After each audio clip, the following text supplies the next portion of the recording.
Olá pessoal, tudo bem? Professor Cristiano aqui para mais uma aula de história com um tema importantíssimo hoje, talvez um dos temas mais importantes aí desse período da história que nós estamos estudando, das revoluções burguesas, que é a Revolução Francesa, tá? Vamos estudar a Revolução Francesa, uma revolução importantíssima aí dentro daquelas revoluções burguesas do século XVIII, né, inspiradas pelos ideais iluministas. Essa revolução vai ser responsável pelo fim do antigo regime, né? Aquele sistema, ah, aquela divisão social, né, que nós já estudamos aí, né, que dividia a sociedade lá em primeiro estado, segundo estado e terceiro estado, né?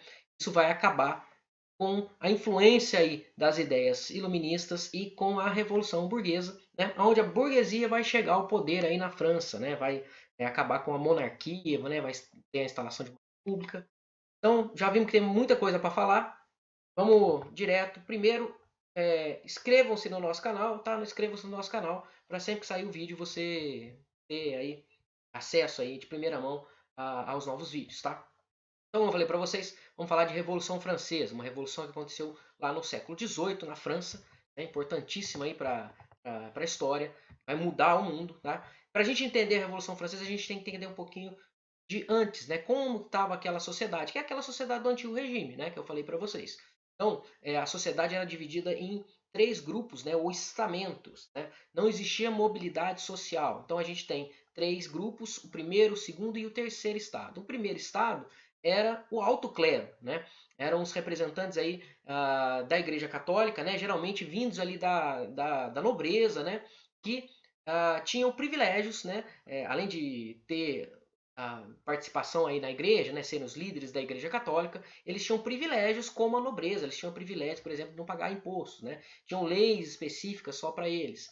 O segundo estado eram os nobres, né, os nobres se dividiam na França em nobreza palaciana, nobreza cortesã, né, os altos funcionários públicos, então, né, aquela nobreza parasitária ali que vivia em torno do rei, né, então são aquele grupo social de pessoas que viviam ali, né, em torno do rei, vindos lá daquela divisão lá da Idade Média, lembra quando tinha os nobres que eram responsáveis pela defesa do feudo, tudo mais? Aquilo acabou continuando, né? Aquela divisão, aquele grupo eram os governantes, eram as elites, né?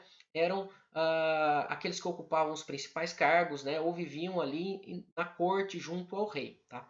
Eles também tinham privilégios, né? Tinham leis específicas só para eles, né? Tinham isenção de impostos e viviam no luxo, né? Então, nós temos dois grupos privilegiados, o primeiro e o segundo estado, o clero e a nobreza, tá?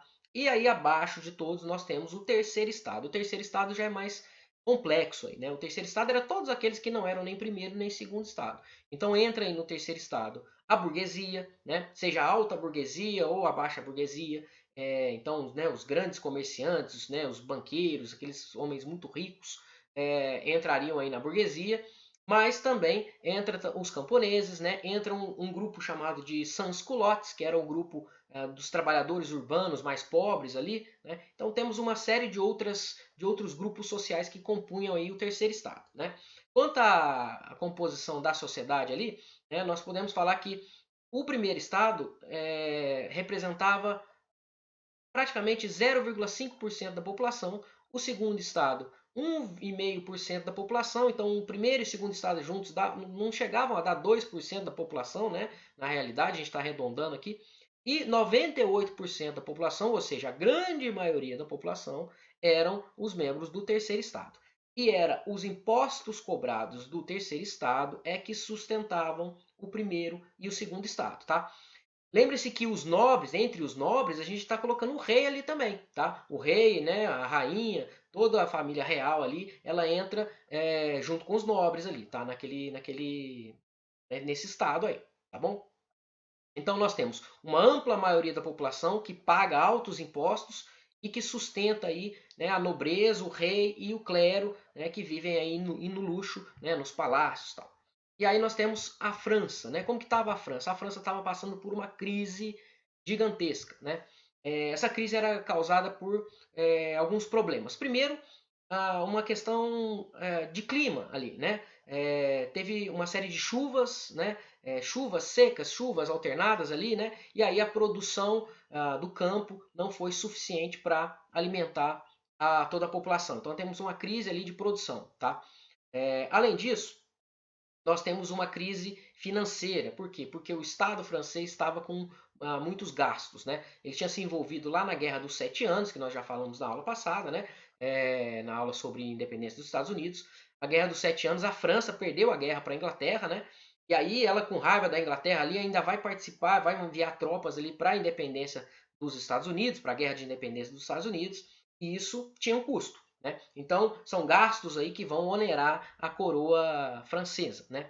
Além disso tudo, nós tínhamos também altos gastos com o luxo, com a corte, né? Com o rei, né? E os seus gastos ali, os seus banquetes, né? A sua vida ali no luxo da corte. Né? O rei da França nesse momento é o Luís XVI, né? O avô dele, Luís XIV, o rei Sol da França, ele tinha construído o Palácio de Versalhes, gastou muito dinheiro para construir o Palácio de Versalhes, com aquele luxo todo. E aí a França já estava devendo desde então, né? Estava uma dívida que foi só crescendo. Com essa crise agrícola, nós temos o problema da fome. Né? E aí é um caso grave, né? Porque se tem a produção é menor, né, o preço dos produtos, né, do trigo principalmente, que a base da alimentação do terceiro estado era pão, né, era o trigo, produtos feitos com trigo ali, farinha, e se o trigo tá, né, a colheita não foi suficiente, a gente tem um aumento do preço do pão. Né? E aí a população passa a passar literalmente fome. Né? Uma fome que há muito tempo não atingia a França. Né? Alguns historiadores aí, né, fizeram um estudo lá do preço do pão, né, da inflação, do alto custo do pão, e baseado nisso eles perceberam que já fazia várias gerações que a França não tinha uma crise de fome como aquela que ela estava passando naquele momento, final do século XVIII ali. Tá? E aí tudo isso vai gerar uma insatisfação, né, e protestos dessa camada populacional. Né?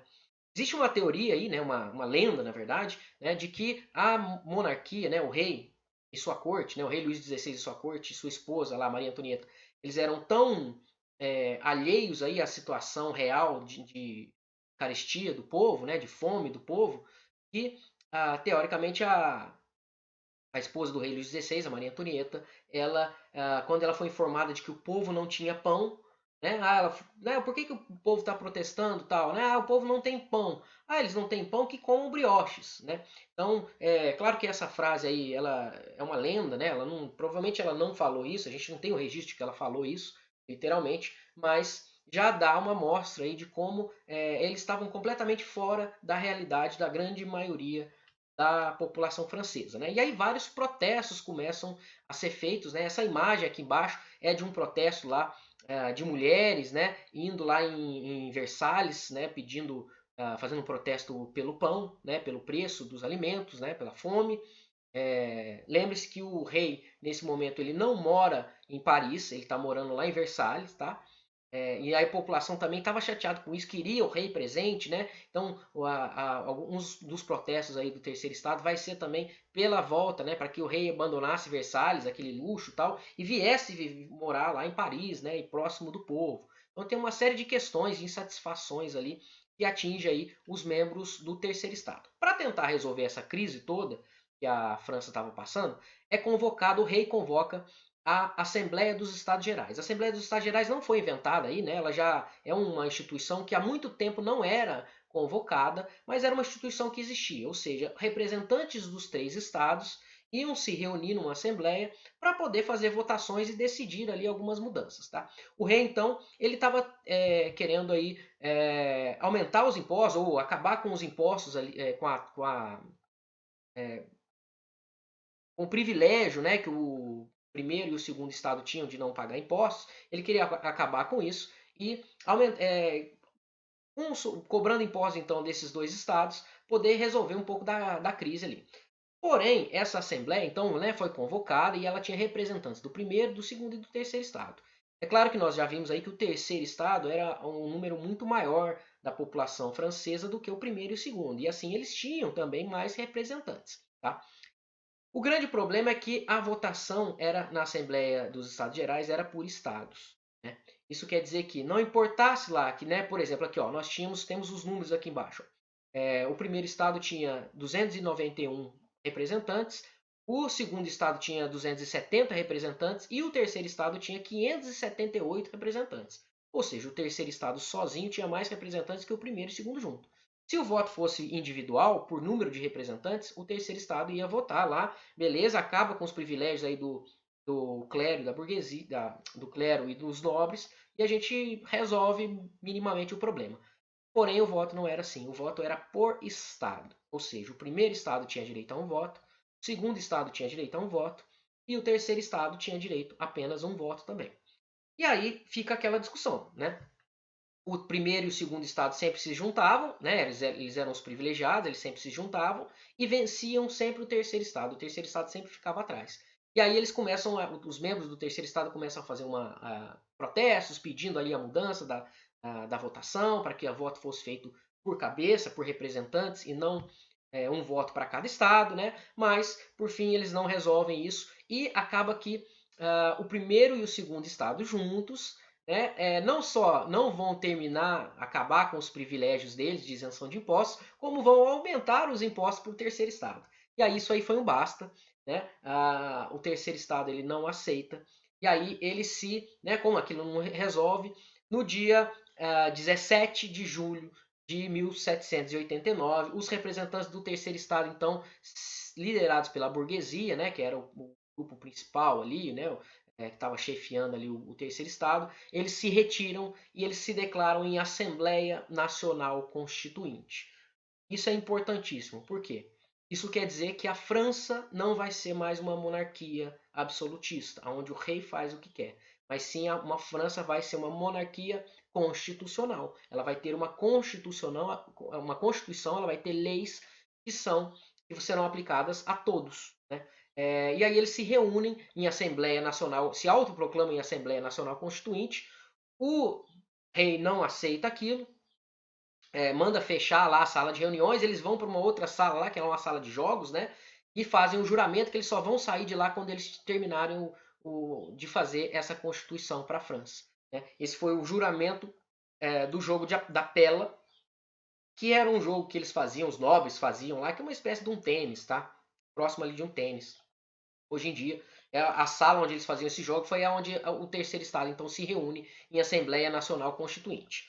Ao mesmo tempo que estava acontecendo tudo isso, a população com fome, né, e chateado com aquilo não saía do lugar, não resolvia-se nada, toma as ruas, né? E aí eles vão no dia 14 de julho de 1789 vão invadir uma prisão importantíssima chamada de Bastilha, tá? Bastilha é como se fosse esse castelo aqui, nessa fortaleza que está aqui, era uma prisão política, né, onde o rei mandava prender todo mundo que fosse contra as ideias dele. Né? O rei Luís XVI era um monarca absolutista e durante seu reinado, né, e nos reinados anteriores também, porque essa prisão ali era um símbolo do poder real, qualquer um que fosse contra o rei, ele mandava prender lá para o resto da vida, né? Aquelas prisões que vocês já viram em filmes aí, terríveis, né?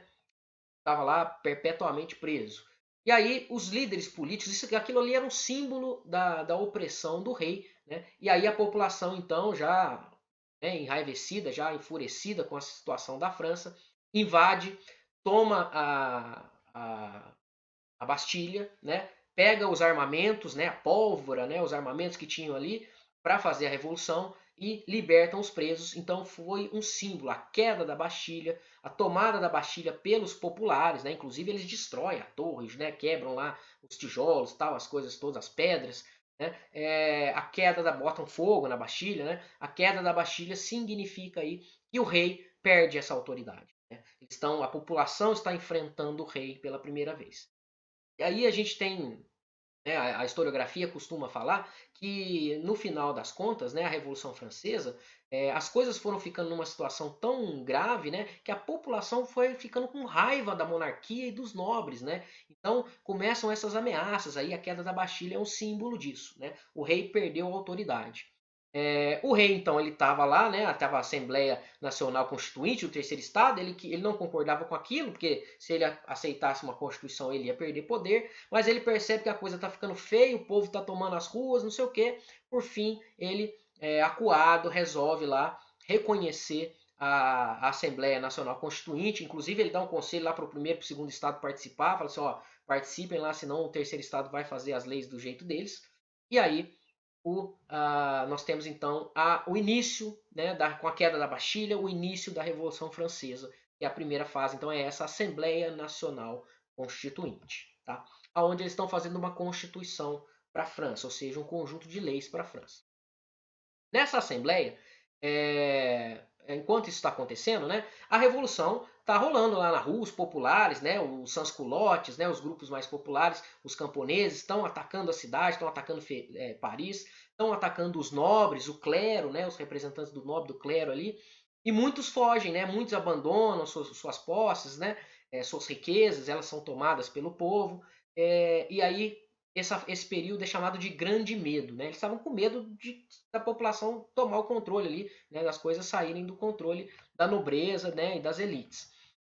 E aí, enquanto isso, estava reunida lá a Assembleia Constitucional, né, Assembleia Nacional Constituinte, e aí eles decidem no dia 4 de março abolir os privilégios feudais. Então, a partir daquele momento, né, a isenção de impostos que o primeiro e o segundo estado tinham, eles caem por terra. Né? Esse é considerado aí um símbolo do fim do antigo regime. Tá? Mas não é só isso, não.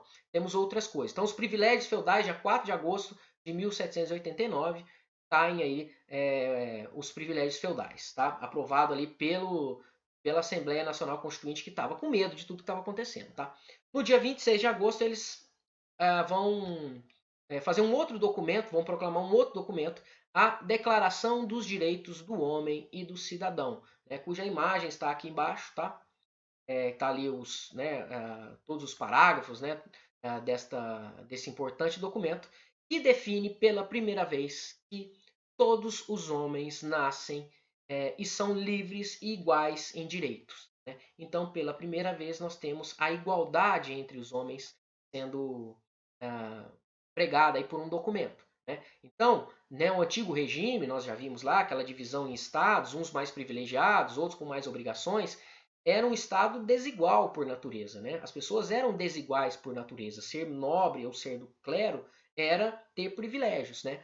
O terceiro estado ele tinha mais obrigações. Agora não. Agora as leis são as mesmas para todos e as obrigações são as mesmas para todos. Então, esse documento, a Declaração dos Direitos do Homem e do Cidadão, ela é um documento importantíssimo, né? Dia 26 de agosto de 1789, que ela foi proclamada, e estabelece também quais são os direitos do homem, né? Estabelece como direitos do homem o direito à liberdade, o direito à propriedade. Lembre-se que esse é um documento e uma revolução coordenada pela burguesia, então essa questão da propriedade é muito importante. Né? Então, direito à liberdade, direito à propriedade, direito à segurança, direito à resistência à opressão. Né? Também está nesse documento. E aí nós temos então o fim do antigo regime, né? Graças aí ao fim dos privilégios feudais, né? Essa ideia da igualdade, todos os homens nascem iguais juridicamente, né? As leis são as mesmas. Esse documento é importantíssimo aí nesse momento, tá?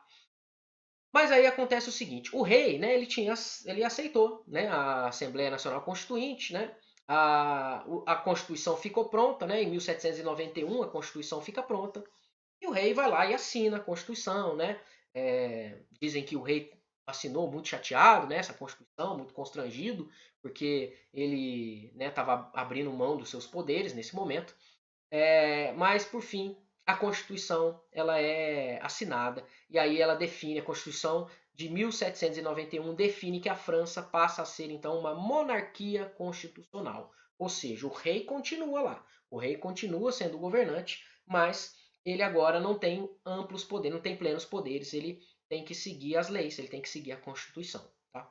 Além disso, a Constituição estabelece a igualdade jurídica entre os indivíduos, que já estava lá na Declaração dos Direitos do Homem e do Cidadão, né? Liberdade econômica, estabelece uma separação entre Estado e Igreja, tá? Liberdade de crença e a divisão dos poderes, né? Então eles são influenciados ali pelos ideais iluministas, né? Que Montesquieu lá pregava a divisão, né, entre executivo, legislativo, judiciário, né? O executivo no caso fica com o rei, né? A monarquia. Mas nós vamos ter a criação lá do poder executivo, do poder, aliás, do poder legislativo, do poder judiciário, tá?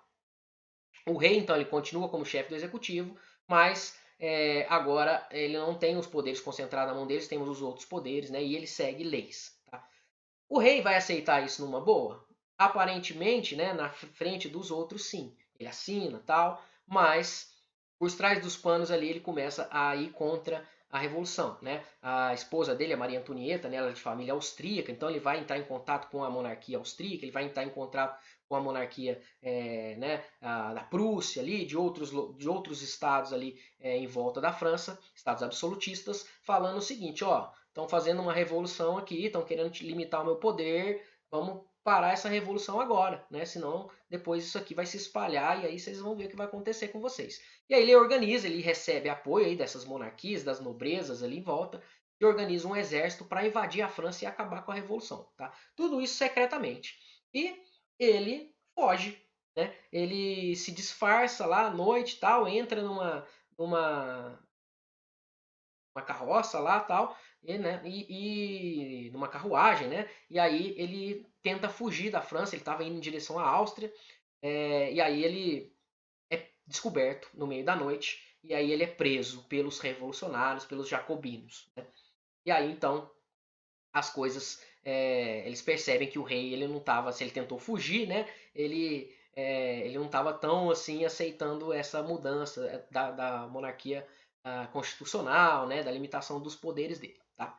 E aí acontece o seguinte: alguns grupos são apoiadores do rei. Né? Os grupos ligados aí às elites, eles vão atuar apoiando o rei. Por exemplo, os Folians. Né? Os Folians é um grupo lá da França, junto ali com os girondinos, né, são uns grupos mais moderados, e os foliãs são defensores de que o rei continue no poder. Né? E aí eles começam com uma teoria de que o rei tinha sido raptado, ele não estava fugindo nada, ele foi raptado, tal, tudo querendo passar um pano ali para o rei, né, para que ele continuasse. Mas os outros grupos mais radicais, os jacobinos, né, os cordeliers, outros grupos lá, também iam contra aí essa ideia da monarquia ficar no poder. Né?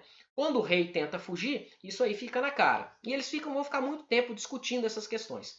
Por fim, a França começa a ser atacada, né, pelos exércitos lá que o rei tinha pedido ajuda, né, o exército austro-prussiano ataca a França e aí fica na cara que o rei estava conspirando contra a revolução e aí o rei é preso, né, e aí os mais radicais, né, os jacobinos, os cordeliers, eles chamam a população pega em armas para defender a França desses ataques contra-revolucionários aí. Tá? Então, eles chamam ali a população, né, organizam um exército e vão defender desses ataques austro-prussiano aí, tentando defender a revolução. Enquanto isso, o rei é preso. Tá?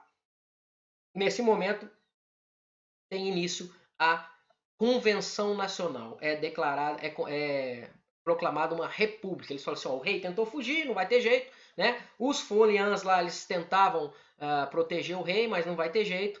Os mais radicais vão proclamar uma república, acabando com a monarquia e prendendo o rei. Aqui uma imagem que mostra aí o momento que o rei Luís XVI é descoberto com a sua esposa, né? Maria Antonieta é descoberto lá tentando fugir numa carruagem e aí ele é preso, né? Aí a população, né, acompanha a carruagem de volta à França, onde ele sai lá de volta a Paris, né? Onde ele sai lá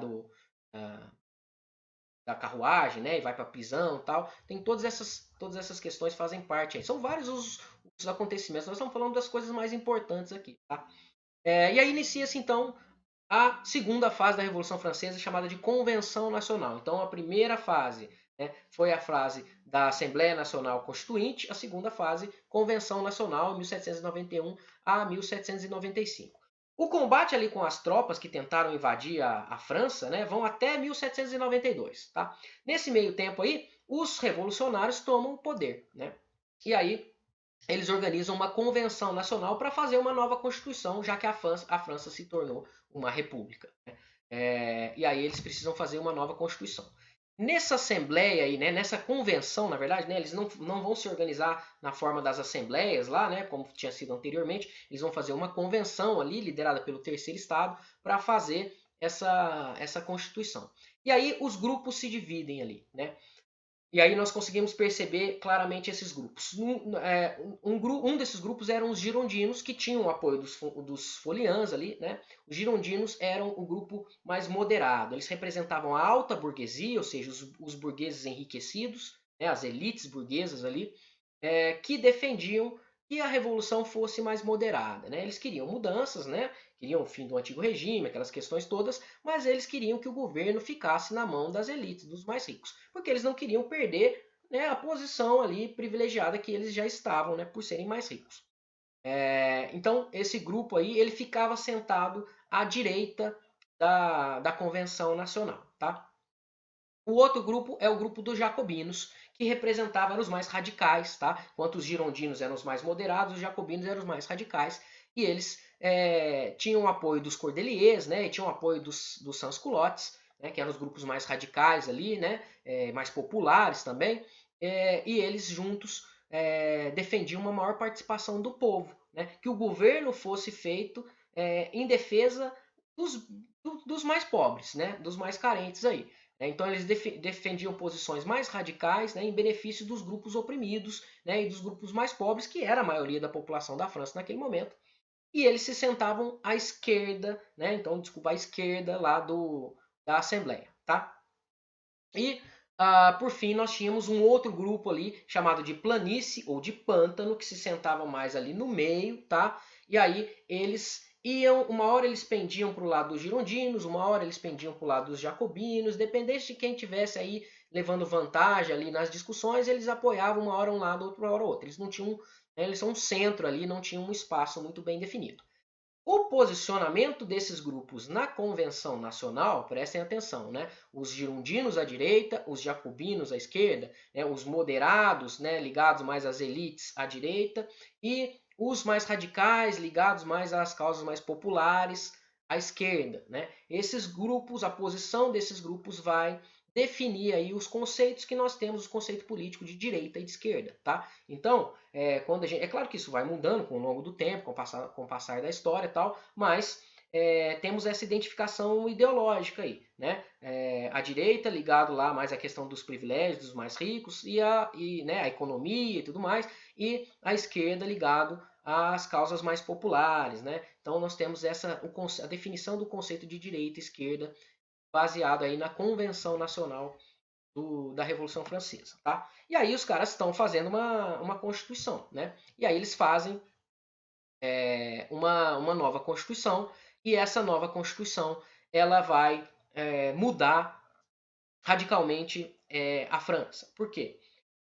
Porque primeiro que ela vai acabar com o voto censitário. Lembre-se, o voto era censitário na França, tá?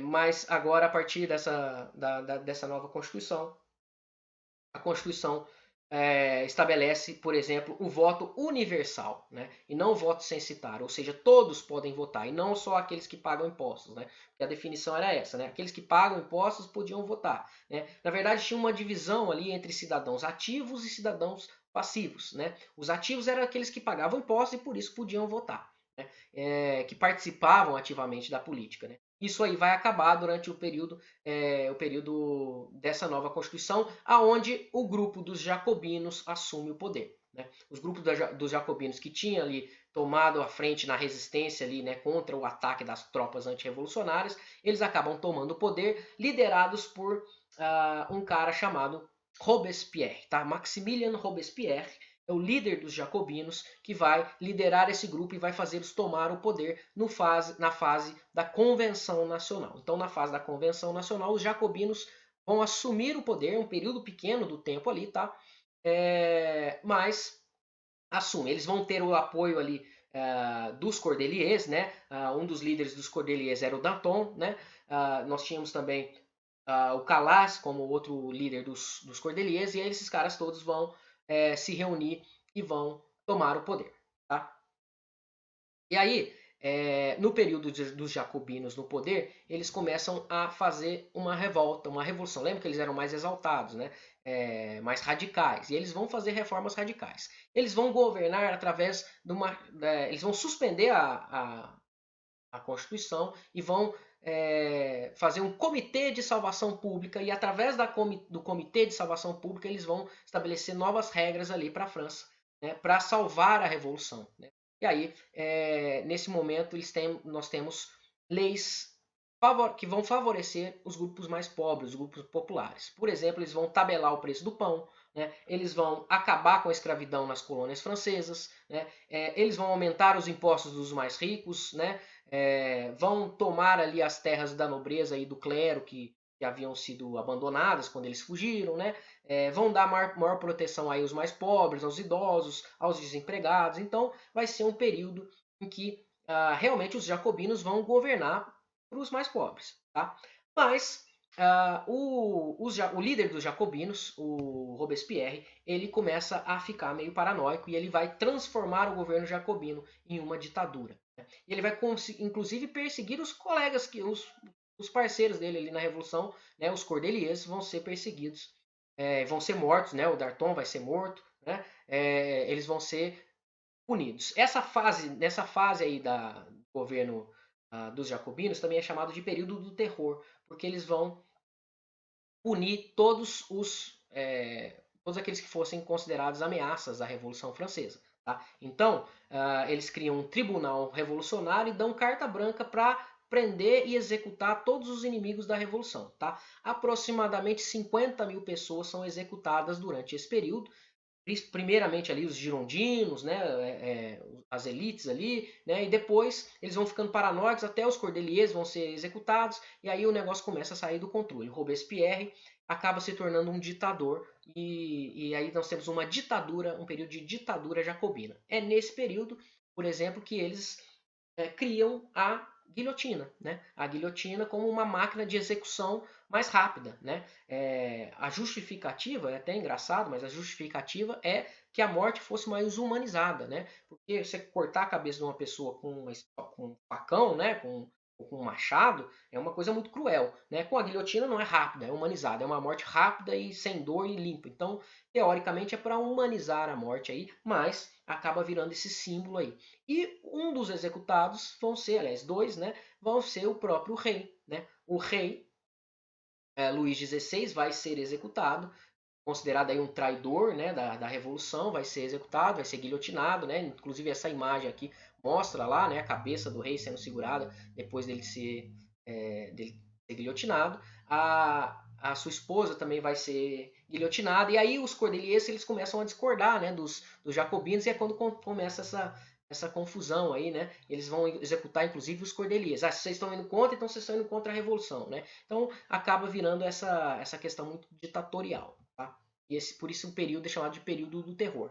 E aqui, ó, o que vai acontecer com os líderes jacobinos, né? Aqui é o Robespierre sendo preso. Por quê? Porque esse período do terror, essas mortes, essas execuções públicas, elas vão chatear as elites, claro, mas vão chatear a França como um todo. Né? E eles vão ficar insatisfeitos com esse posicionamento radical, e aí o Robespierre acaba se isolando até que ele é preso, né? Na Assembleia, né? Tá tendo uma Assembleia lá, ele é preso e aí ele é executado também. E aí, quando ele é executado, é chamado golpe do Nove Termidor. Tá? Nove Termidor equivale aí ao dia 27 de julho, é quando os girondinos tomam o poder lá que então estavam nos jacobinos. Né? Por que o nome aí? Porque o período radical, aí, o período dos jacobinos no governo, foi tão radical que eles mudaram até o calendário. Como eles fizeram a separação de Estado com religião lá, né? Eles desvinculam inclusive o nosso calendário gregoriano, né? O calendário religioso nosso, não tem mais sentido para eles, então eles vão fazer um calendário revolucionário. E aí os meses vão estar relacionados aí às estações do ano, né? Por exemplo, o golpe 9 Termidor. Termidor está ligado com o calor, né? Nós temos o brumário também, que são as brumas, né? Um inverno ali, né, a gente vai ter meses com essas outras nomenclaturas aí. Até o calendário os radicais vão mudar, os jacobinos. Mas essa insatisfação acaba levando aí ao golpe do Novo Termidor, o Robespierre é preso, é executado, e aí os girondinos tomam poder, iniciando a terceira e última fase da Revolução Francesa, que vai de 1795 a 1799, que é chamado de Diretório. É o período em que os girondinos estão no poder, né? Os mais moderados, a alta burguesia ali, né? tá no poder. Tá? E aí, tudo que os jacobinos tinham feito lá para beneficiar os mais pobres, né, eles começam a inverter essas coisas, né, a cancelar e reverter esses avanços populares. E o nome diretório é porque não tem mais uma pessoa no poder executivo, sim um grupo eleito de 5 diretores, tá? Só que aí a eleição muda também. Lembra que a eleição no período dos jacobinos ela era masculina e universal, né? As mulheres não podiam votar ainda, mas os homens votavam todos, não tinham critério de renda.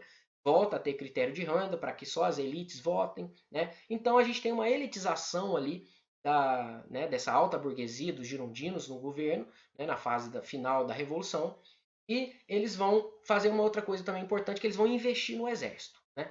Por quê?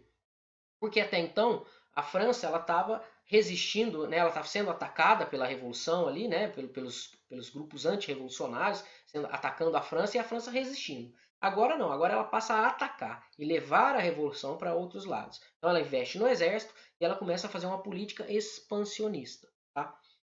Internamente, a população não estava não estava gostando muito aí do diretório, né? Porque elas estavam chateadas ali com o governo jacobino, porque estava muito radical, elas apoiam lá os girondinos, eles tomam o poder, mas os girondinos excluem as camadas populares do poder logo em seguida, e aí a população estava meio chateada.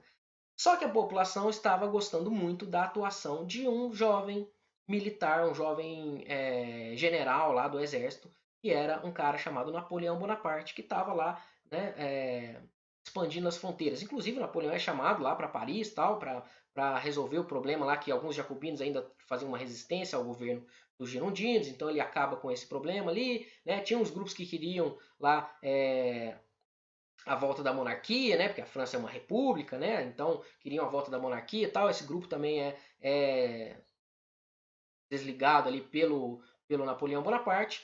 E aí nós temos então o Napoleão se tornando uma grande figura popular. A população gostava do Napoleão. E aí os diretores ali, né, do girondinos percebem que o governo deles não está dando muito certo. Né? E aí um grupo de burgueses percebe que a solução para manter a causa burguesa, das elites burguesas ali no governo, ia ser apoiar um governo do Napoleão Bonaparte. E aí eles dão um outro golpe, que é o golpe do 18 Brumário, né? Que foi no dia 10 de novembro de 1799, quando Napoleão Bonaparte, com o apoio de setores da burguesia, dá um golpe ali no diretório, dissolve o diretório e ele assume o poder como cônsul. Tá? E aí nós temos o fim da Revolução Francesa e o início do período napoleônico de governo. Tá? Ele vai transformar a França num império. Né? Nós vamos falar, isso é assunto para as próximas aulas. Tá? Então, né, primeiro assinem o nosso canal, tá aqui, né? Canal Ama História. Se inscrevam no canal para vocês receberem os vídeos assim que saírem, né? E aí nós vimos então na aula de hoje que a Revolução Francesa ela foi importante porque ela foi o fim, colocou o fim no antigo regime, né, na França. Ela trouxe a burguesia para o poder, né? Mesmo que no final da Revolução Francesa os militares, né, com Napoleão Bonaparte, tomam o poder ali, mas a burguesia ainda vai ter uma participação importante na política do Império Napoleônico, né? Então os valores burgueses vão entrar aí na ordem do dia aí no governo, tá? Então essa importante revolução, a Revolução Francesa, acaba mudando o mundo. Né? E aquela ideia lá dos direitos do homem, do cidadão, né? A ideia de igualdade, que todos são iguais perante a lei, tudo isso que é a base aí dos países democráticos de hoje, tem da Revolução Francesa. Espero que vocês tenham gostado da nossa aula. Encerramos aqui.